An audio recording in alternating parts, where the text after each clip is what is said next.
सुने जरूर। गैर हाजिर कंधे। विश्वास साहब अपने आप को भाग्यशाली मानते थे। कारण यह था कि उनके दोनों पुत्र आईआईटी करने के बाद लगभग 1 करोड़ रुपए का वेतन अमेरिका में प्राप्त कर रहे थे। विश्वास साहब जब सेवानिवृत्त हुए तो उनकी इच्छा हुई कि उनका एक पुत्र भारत लौट आए और उनके साथ रहे। परंतु अमेरिका जाने के बाद कोई पुत्र भारत आने को तैयार नहीं हुआ। उल्टे उन्होंने विश्वास साहब को अमेरिका आकर बसने की सलाह दी। विश्वास साहब अपनी पत्नी भावना के साथ अमेरिका चले गए, परंतु उनका मन वहां बिल्कुल भी नहीं लगा और वे भारत लौट आए। दुर्भाग्य से विश्वास साहब की पत्नी को लकवा हो गया और पत्नी पूर्णतः पति की सेवा पर निर्भर हो गई। प्रातः नित्यक्रम से लेकर खिलाने पिलाने, दवाई देने आदि का संपूर्ण कार्य विश्वास साहब के भरोसे पर था। पत्नी की जुबान भी लकवे के कारण चली गई थी। विश्वास साहब पूर्ण निष्ठा और स्नेह से पति धर्म का निर्वाह कर रहे थे। एक रात्रि विश्वास साहब ने दवाई वगैरह देकर भावना को सुलाया और स्वयं भी पास लगे हुए पलंग पर सोने चले गए। रात्रि के लगभग 2 बजे हार्ट अटैक से विश्वास साहब की मृत्यु हो गई। पत्नी प्रातः 6 बजे जब जागी तो इंतजार करने लगी कि पति आकर नित्यक्रम से निवृत्त होने में उसकी मदद करेंगे। इंतजार करते करते पत्नी को किसी अनिष्ट की आशंका हुई। चूंकि पत्नी स्वयं चलने में असमर्थ थी, उसने अपने आप को पलंग से नीचे गिराया और फिर घिसटते हुए अपने पति के पलंग के पास जा पहुंची। उसने पति को हिलाया डुलाया पर कोई हलचल नहीं हुई।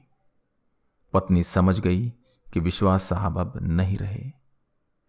पत्नी की जुबान लकवे के कारण चली गई थी, अतः किसी को आवाज देकर बुलाना भी पत्नी के वश में नहीं था।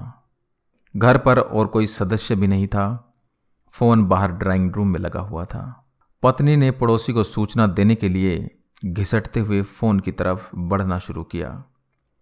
लगभग 4 घंटे की मशक्कत के बाद वह फोन तक पहुंची और उसने फोन के तार को खींचकर उसे नीचे गिराया। पड़ोसी के नंबर जैसे तैसे लगाए। पड़ोसी भला इंसान था। फोन पर कोई बोल नहीं रहा था, पर फोन आया था, अतः वह समझ गया कि मामला गंभीर है। उसने आस पड़ोस के लोगों को सूचना देकर इकट्ठा किया।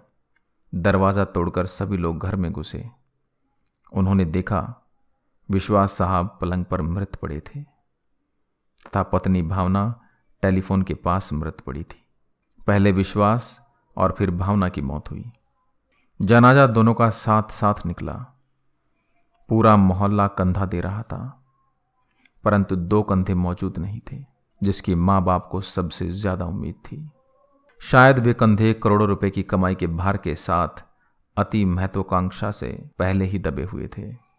लोग बाग लगाते हैं फल के लिए, औलाद पालते हैं बुढ़ापे के लिए। कुछ ही औलाद अपना फर्ज निभा पाते हैं। अति सुंदर कहा है कवि ने, मत शिक्षा दो इन बच्चों को चांद सितारे छूने की। चांद सितारे छूने वाले छू मंतर हो जाएंगे। अगर दे सको शिक्षा तो दो तुम इन्हें चरण छू लेने की। जो मिट्टी से जुड़े रहेंगे वही रिश्ते निभाएंगे। कृपया इसे बच्चों को जरूर सुनाएं। अच्छा लगे तो अपने दोस्तों के साथ शेयर करें। जय हिंद, जय भारत।